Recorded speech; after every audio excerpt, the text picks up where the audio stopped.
somewhere in the dark are waiting for green lights, the locomotive ready for the night. Just watch the flying sparks, they say it's past its prime, the time is near, the years can't be denied. Still got a lot of miles to cover in a while, whoever made it never gave it beauty. It's just an old machine that's fading from the scene. When it gets told it usually rolls out to ting. Sounds like it's wondering why they let it run so dry. Hey, can't you hear that lonely cry?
And I'm only interested in, I don't want to be fossilized. I mean, I always had a problem with playing something that I'd already played, because I'm not a museum, you know. So there has to be a new reason for me to do something. Not that the whole thing must be new, but I need a new, there has to be something new to make it new again. And it sounds very pretentious, but I was really interested in the simple difficulty of singing something that was true. You know, just, is it true? You're wondering now what to do. Now you know this is the end. You're wondering now what to do. Now you know this is the end. You're wondering now what to do. Now you know this is the end. You're wondering now what to do. Now you know this is the end. I was playing, yes, I was playing improvised music with David and Robert from time to time. Not very much, to be honest. It was more, we had more of a concept of music than an actual performance. So it wasn't really till about 64, 65 that we started really writing songs and things like that, which was with Wildflowers.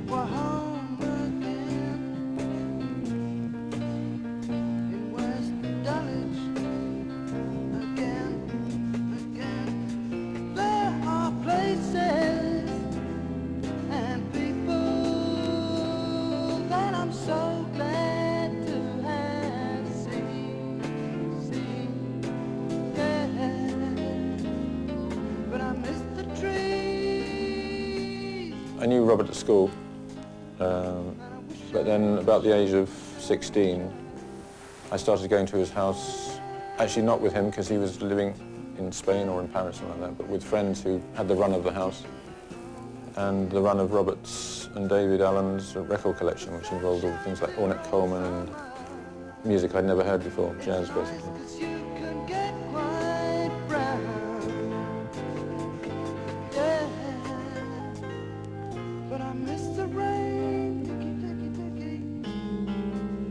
I wish I were home again.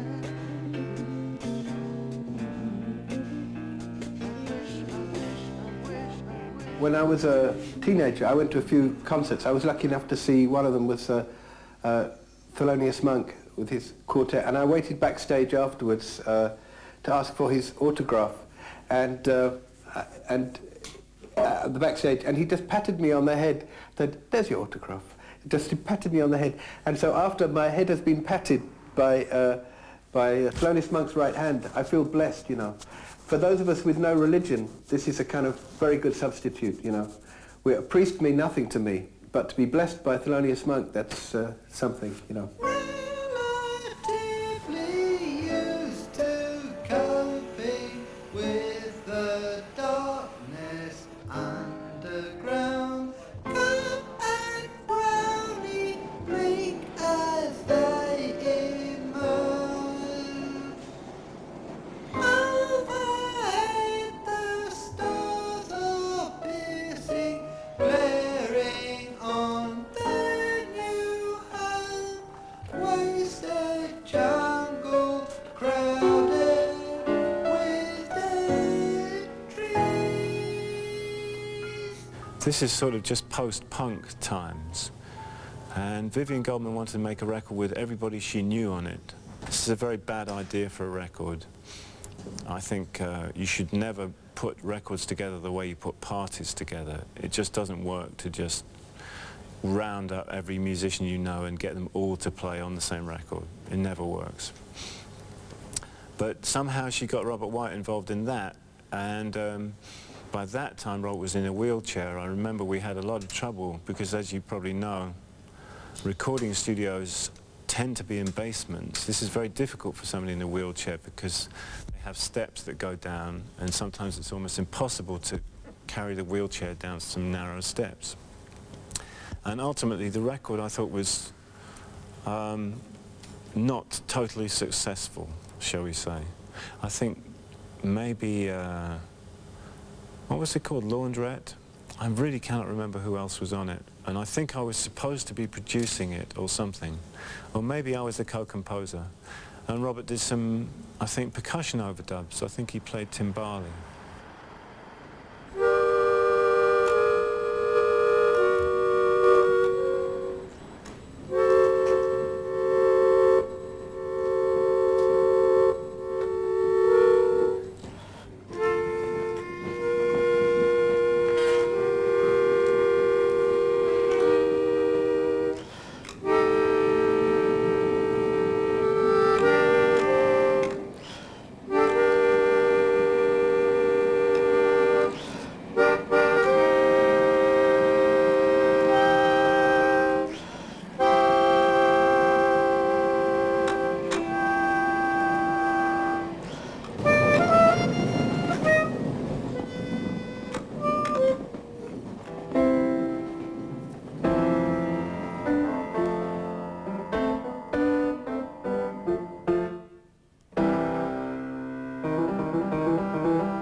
For me, he's such a refreshing person, and he's so unlike most other people in music.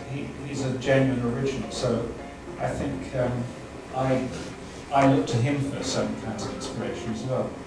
And one particular kind of inspiration at the moment, since a lot of the people I work with are working with big computers, with huge studios, with complicated setups, with deadlines 6 years in the future, It's so nice to be reminded that you can just play, you can just make a record. It doesn't have to be tied into all of those huge technical systems. And of course he depends completely on something that is very uniquely to do with his good nature and his spirit. And if that's in the music works.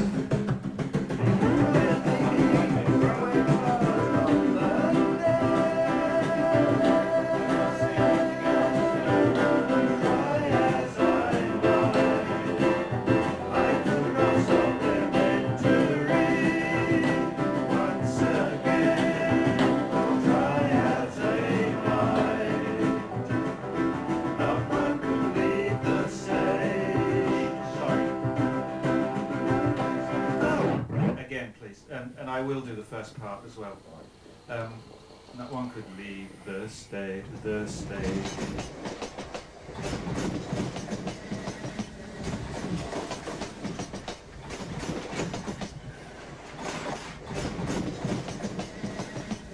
Pink Floyd and Soft Machine ran very parallel courses in the late 60s.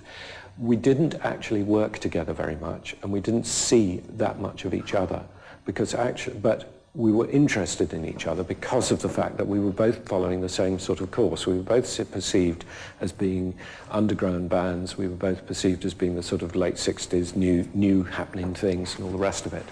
We, musically, were far more geared to wanting to be a commercial band, I suspect, than the Soft Machine, who had far more musical ability than we ever did, as I've said earlier, and also aspirations towards a slightly different style of music. So inevitably things sort of went different ways. But I think we were just very conscious of the fact that we were, I have to say, I think probably sort of socially we came from the same sort of background. So we spoke a very similar language and had a lot in common.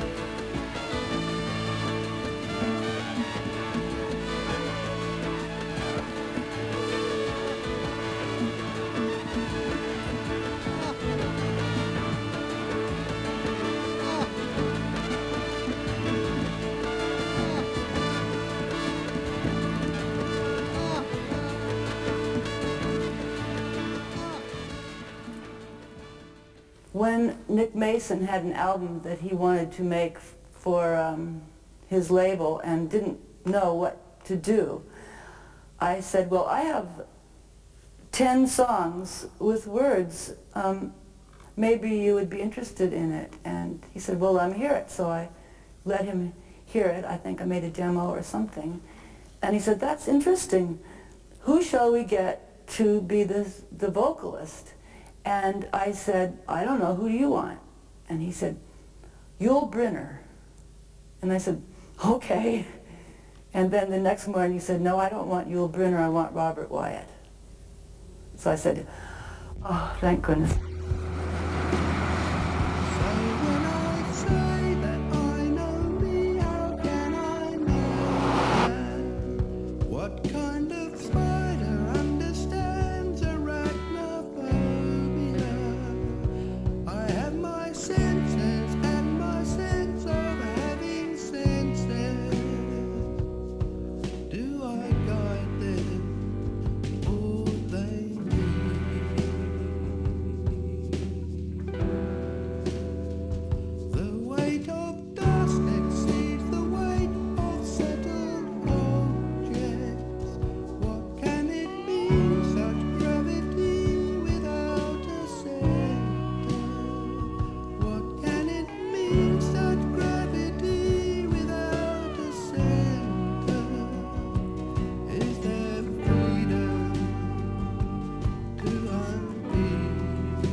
When I wrote the words for Free Will and Testament, I was doing something I don't normally do, because normally I write in a kind of, I don't know what I'm writing normally. I write automatically. Instinct is my normal thing. This is my hero, Konobo Monkey, my hero, instincts, very good. But also sometimes I have real, a kind of a problem in the head. I don't mean just some kind of intellectual problem, but a real difficult emotional problem. I just don't, where there's something false going on in the whole situation I'm in, and I can't understand what it is. And simply in the case of Free Will and Testament, I was trying to expose a kind of false platitudes about how we live and what freedom is and what choice means and so on. For my own satisfaction, I was writing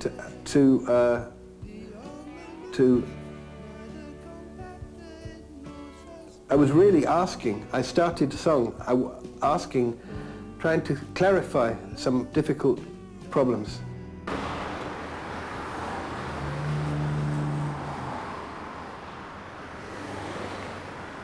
Yeah, obviously, yeah. It's not like the gallery was it's a nice sort of size. It's not too overwhelming or too large, you know, it's kind of small studio. And the fact it's sort of run by a musician, I think helps as well. And they all, you know, and they also, him and Phil go back a way as well. And he had a really good team. There's a couple of young guys in there, engineers, Jamie and the other guy, Charlie, who are really good, you know, and really into it as well. That all those things help. You've got people encouraging you, and, you know, and obviously are positive about what you're doing, you know. But I think, yeah, I think, you know, it wasn't like walking into a massive Abbey Road studio or some barn of a place, you know. I think that all helps as well. But, you know, I'd imagine, anyway, he's got his own way of working anyway, wherever he works, I would have thought, you know. I don't want to sit here like I'm a sort of authority on Robert Wyatt either, you know. I only worked with him for maybe a week or something, but I have to say it was one of the best times I've ever had, you know. I had the most fun, and I also made some of the nicest music as well. I met both great characters, him and his wife as well, both great artists. But no bullshit as well, just, you know, real artists, but not, you know, not there too far in the clouds, you know.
Everything I have heard of Roberts since the accident, I've loved everything. And he almost, I think he had a minor hit in England, Shipbuilding.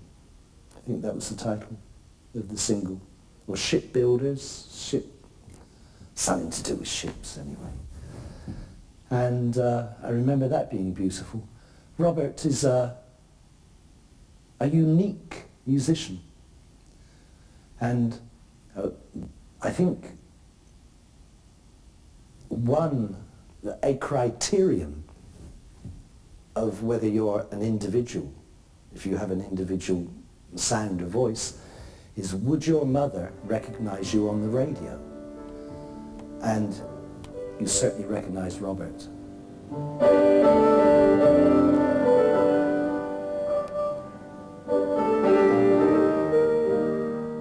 Robert's performance of it is absolutely immaculate. I mean, it's perfect, in my opinion.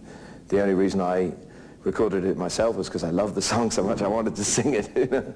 And I also thought that maybe more, you know, even more people might hear it if there were two versions, and it's a good song can be interpreted more than once, you know.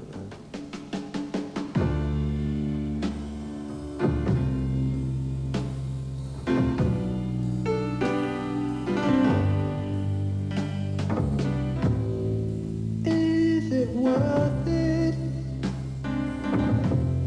A new winter coat and shoes for the wife, and a bicycle on the boy's birthday. It's just a rumor that was spread around town by the women and children. Soon we'll be shipbuilding. Well, I ask you, the boy said that they're going to take me to task,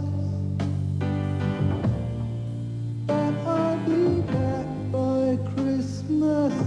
It's just a rumor that was spread around town.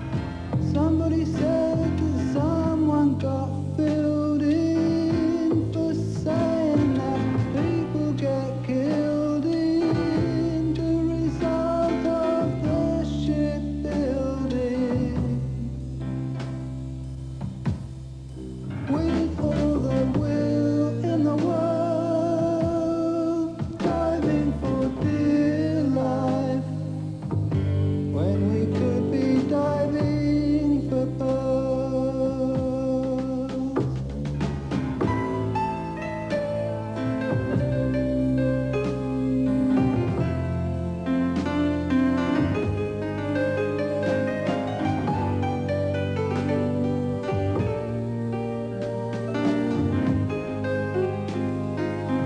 It's just a rumor that was spread around town, a telegram or a picture postcard.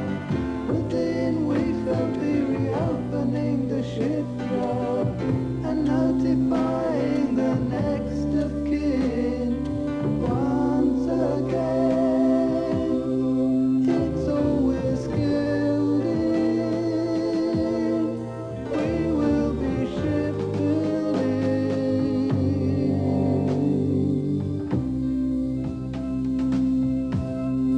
With all the will in the world, diving for dear life, when we could be diving The process of making the record, you see, what I explained was when I went to Australia, I arrived and all these very lurid reports of the war were occurring, and I wrote the text of Shipbuilding very quickly to this tape of Clive Langer playing the piano and sort of singing without any words, sort of like, whoa, you know, singing like that, la la la or whatever. And then I rang him up and I said, I've finished the song, but it's nothing as you imagined. It's quite serious, and I think it's the way the music sounds. And so we never really were in the room together when we worked on the song. I wrote the words exactly to the music, and then Clive, I think, showed it to Robert, and then Clive recorded the backing track of, you know, the accompaniment. So, and I recorded the vocal session. So we co-produced the record, but again, we were never in the studio together. It sounds a very crazy way to make a record, but you've got to understand at the time, Clive was tremendously successful as a producer. It still is, but he was very in demand as a producer. And the days that and I was on tour a lot, so the days that he was available to work on this record as opposed to Madness or Dexys Midnight Runners and all these other groups he was producing, and the days that I was available never coincided, and the day that Robert was available to sing.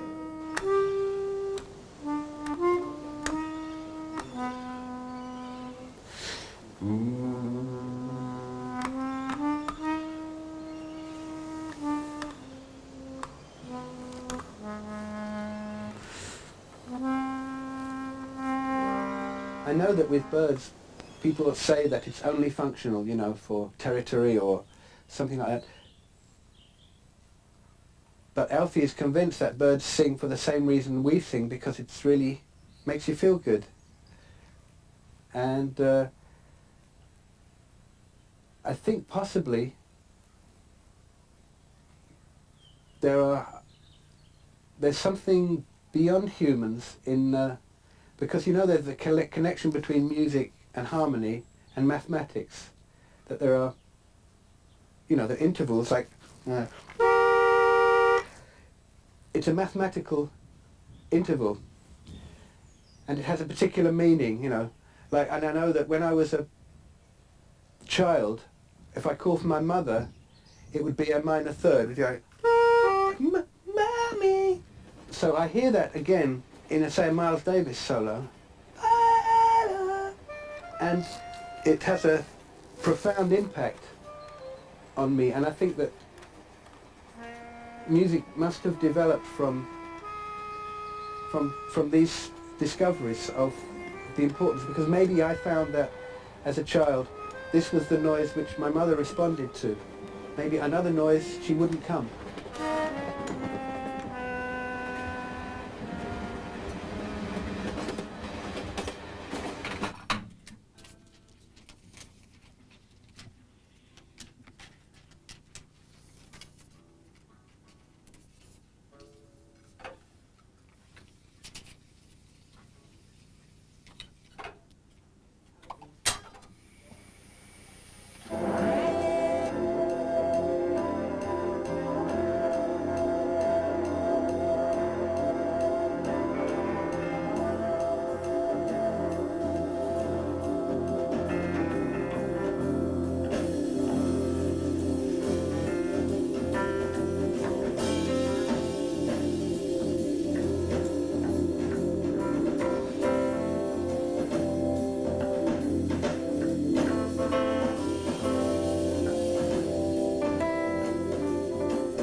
The person who helped me most there was Annie Whitehead, the trombonist, because she's also a composer and arranger, and she didn't play on my record like a soloist.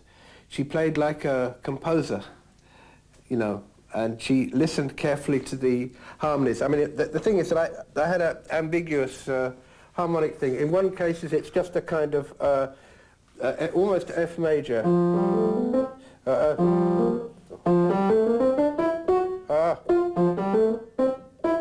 But then sometimes I just wanted the only the white notes, and then I wanted that chord to be sort of like then there's a sort of, so it was like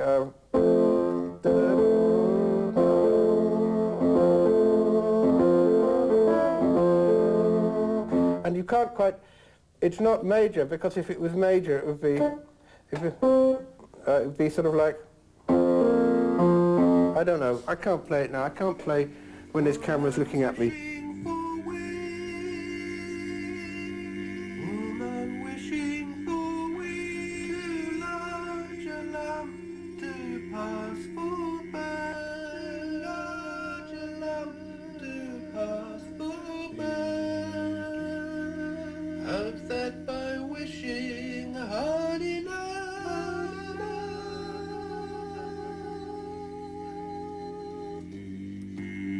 She will cast off the ballast,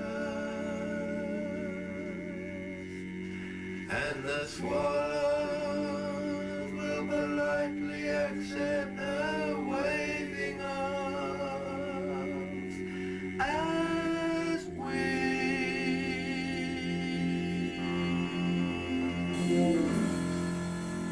and she will join in with them.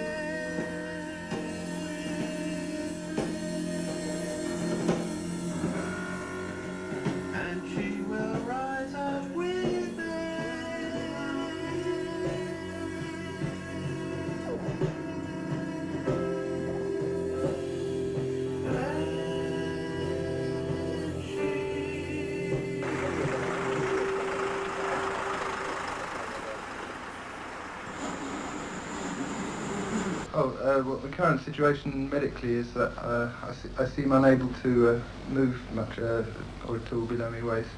But I've got a wheelchair to compensate for that. So I'm now learning lots of novelty tricks in the wheelchair. What do you do with your time?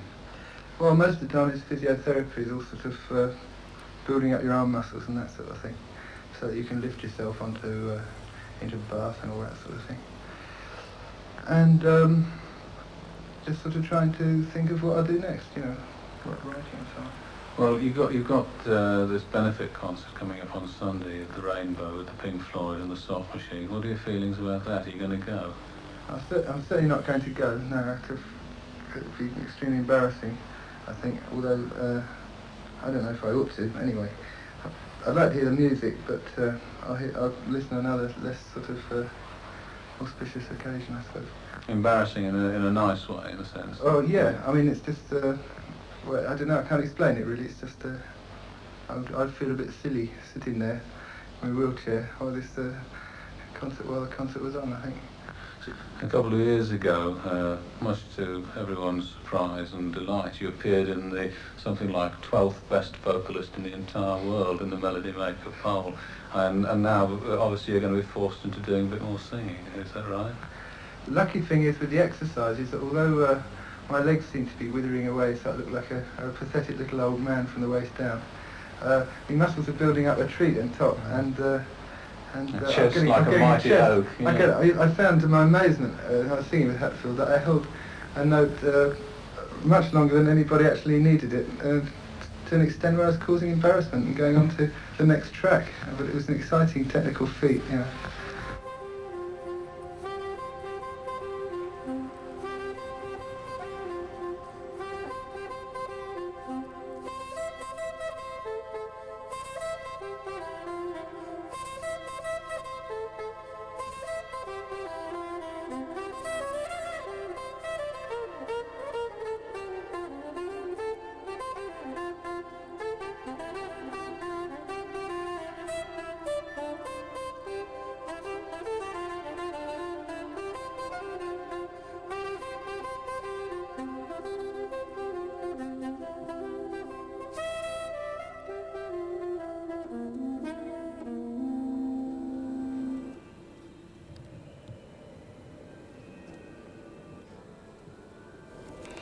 After Robert had his very sad accident, which so many people know about, Lady June was recording her album, can't remember what it was called, for Virgin, and she asked Robert, Kevin Ayres, Archie Leggett and myself to go to Kaleidophon and record some music for her.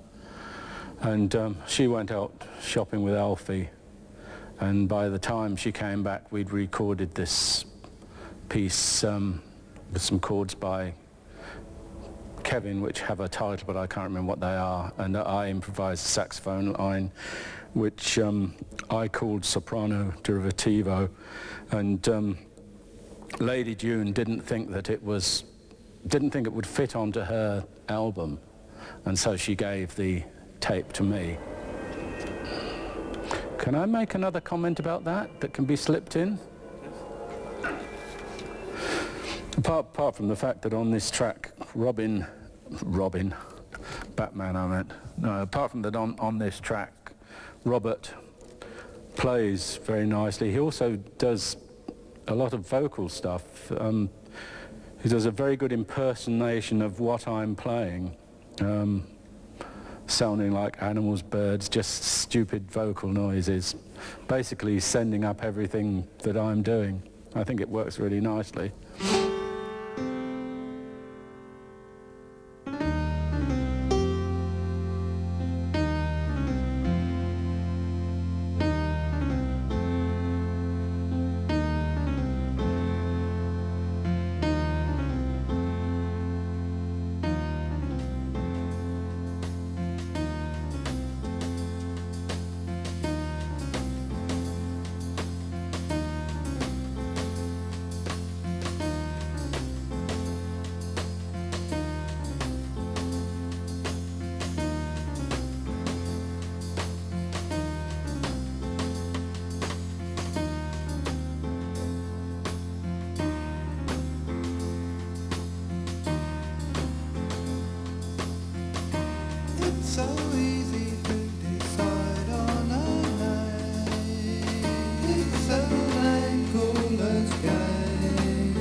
Robert's was very easy to work with, and he's very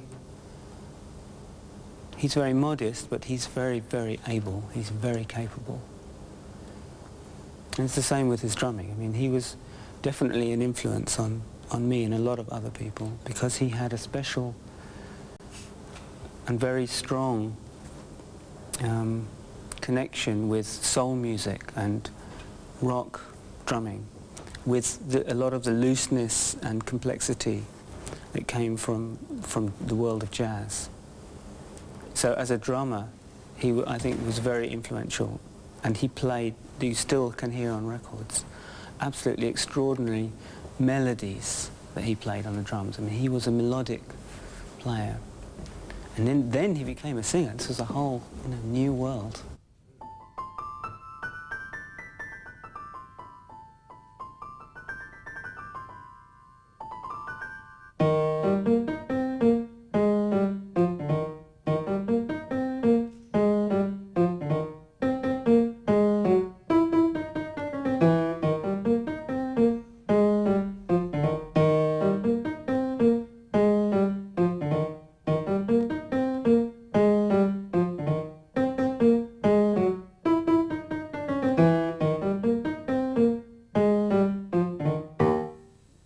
I got a job as a assistant editor on a film being made in Venice called Don't Look Now, and Robert came with me, and he'd been not used to having holidays. He didn't know really how to not do anything, so he didn't have any instruments there, and he had nothing to do all day because I was out working.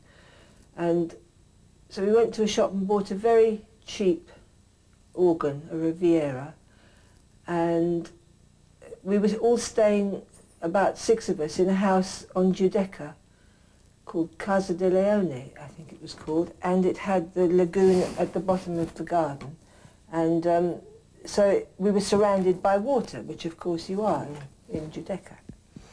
And he wrote, every day I went to work, he stayed in with his little organ and played, wrote the beginnings of Rock Bottom, really. And because we were surrounded by water, it was a very watery record.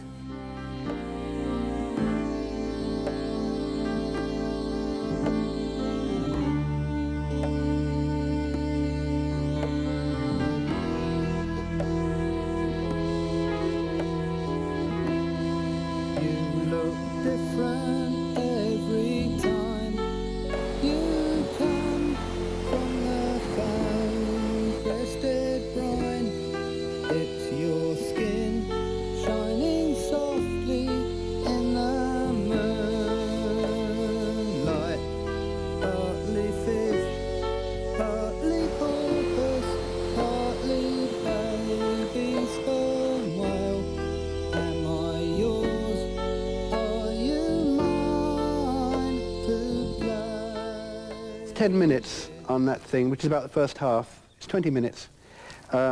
It's entirely me, but then because we are a group and it was a group record, not a solo record, I invited the other two to come in for the kind of traditional organ solo that the group would have, you know, so you know, with 6/8, you know, and then they stayed at the end to go do, no, wasn't it? Yeah, do, and then I did all the stuff at the end, you know, with the speed changes. Whoa, with that was good fun with the technology, because all I did was I just pushed it down. I just pushed it down a major third. The whole tape, recorded the whole thing with Rab on violin, and then I just stood there with the knob going, everything that was on it would go. That was good fun. But what was the question?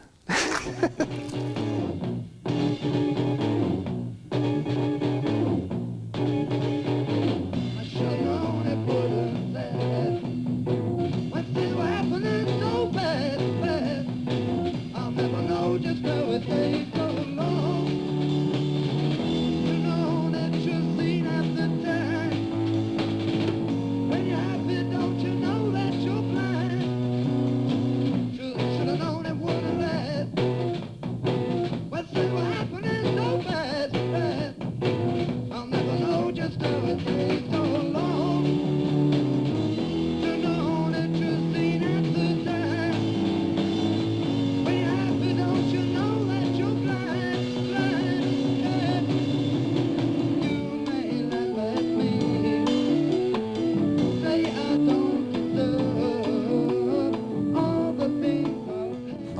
67 or something like that, or 68 even, as they were banned from the same management, but they were a different band from the Experience, obviously.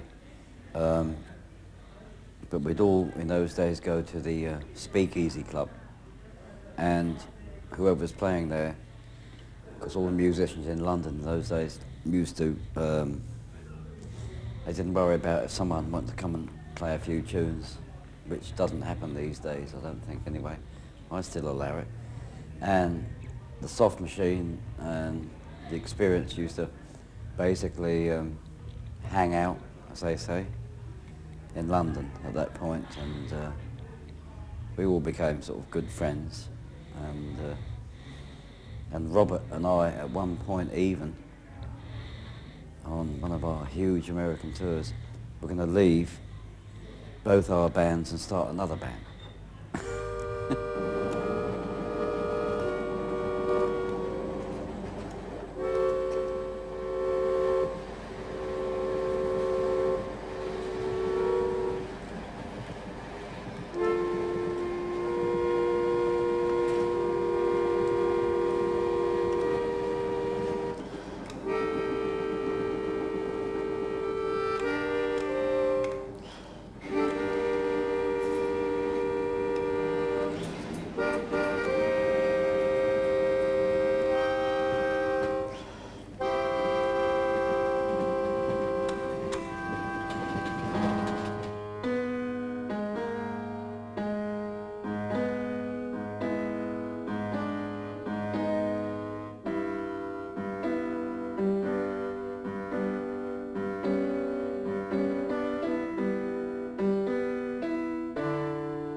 I must tell you actually, I've spoken to Phil, and he said he thought the meeting was this Thursday at 11 o'clock.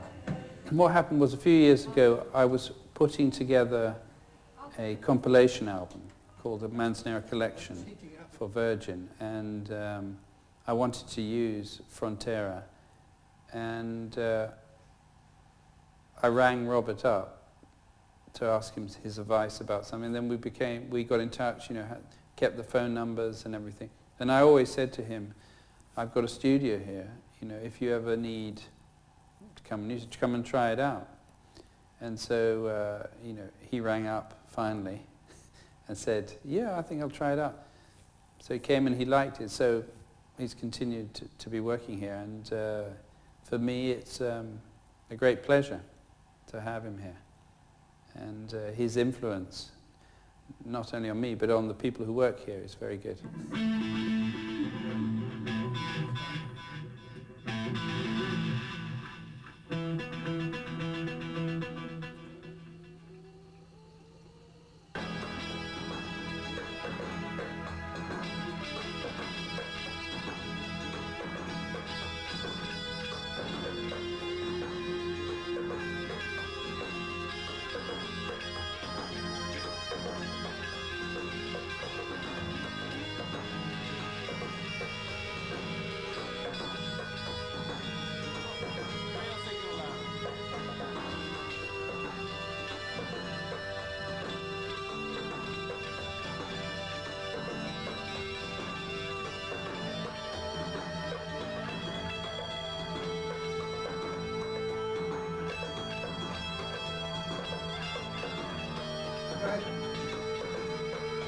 Can you...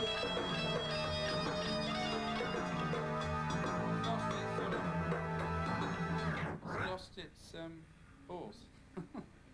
It's ballsless.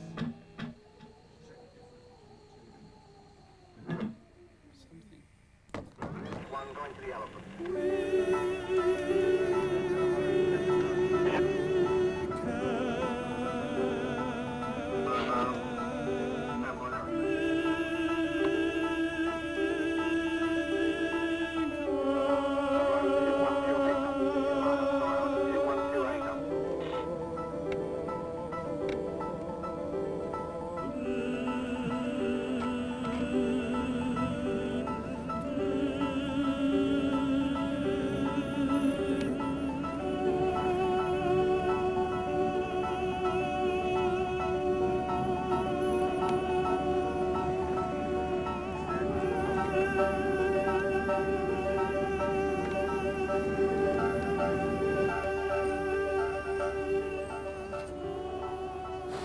Having just completed the big band ritual, as it were, I was very happy to be involved in something that was a smaller group and in a kind of music that I didn't really have much knowledge of. In fact, I suppose not many of us did have much knowledge of it because we were trying to create something.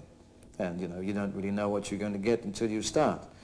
And I'd never worked in the way that Robert did, and he had such incredible energy and enthusiasm and many other attributes as well, but those are the first things that strike you. This person with an amazing ability to generate enthusiasm in others, certainly in me, and I thought this would be a good thing to be involved in. And so I remember it was winter time, and somewhere out there in Westbourne Grove, we're sitting in somebody's house and started to work out the music, and I wrote some pieces, and Robert had lots of pieces, and Phil Miller had some, and Bill McCormick. That was the basis of Matching Mole for me at that time.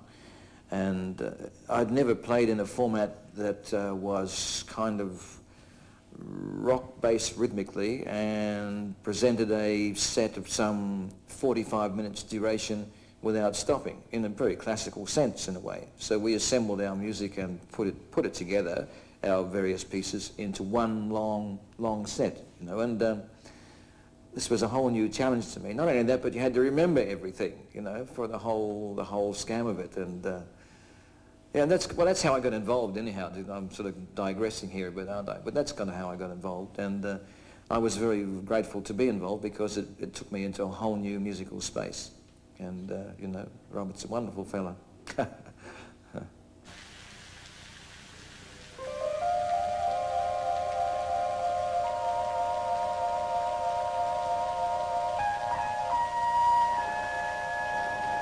First of all, I liked touring anyway.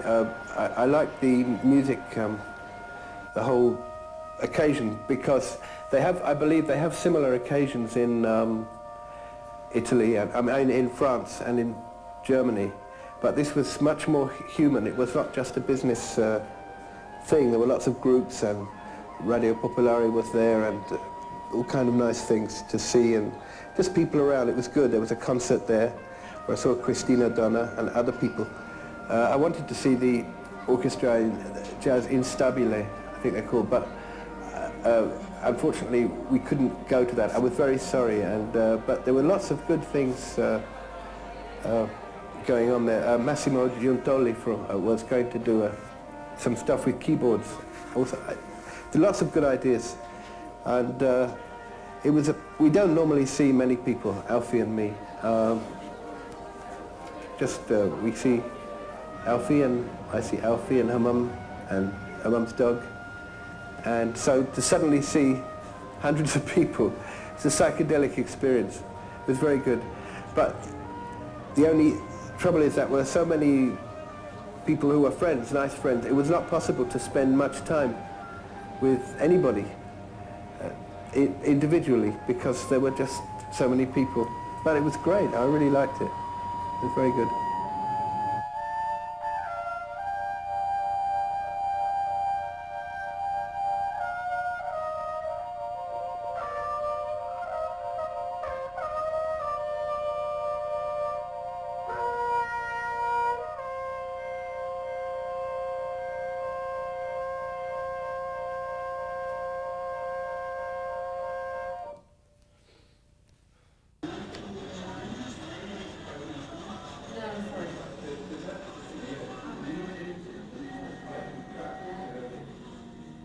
was just really relaxing.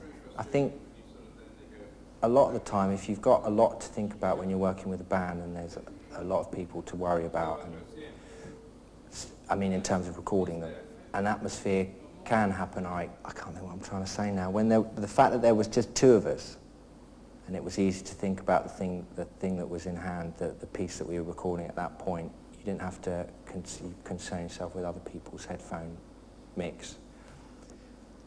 That helped, I think, that we could relax and take time over things. We didn't have to rush and be forced into going for a tape because everyone was set to go at that point and someone else wasn't. That really helped a lot.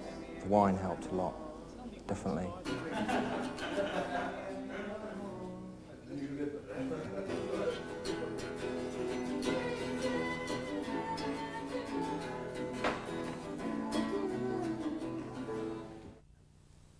I was educated by my parents to previous generations of avant-garde arts, and so for me that was the basic tradition. For me, the innovation was discovering normal music, conventional songs. So my journey has always been in reverse. I have discovered, it would have taken me 50 years to appreciate Roberto Morello, for example. When I was 20, I would have thought that was totally boring because it was not innovative.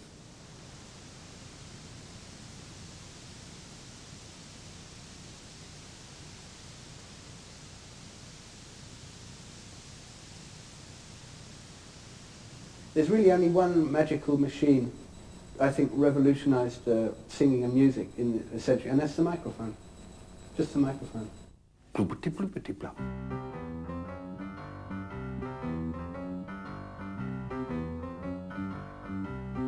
There's a mushroom on my eyelid.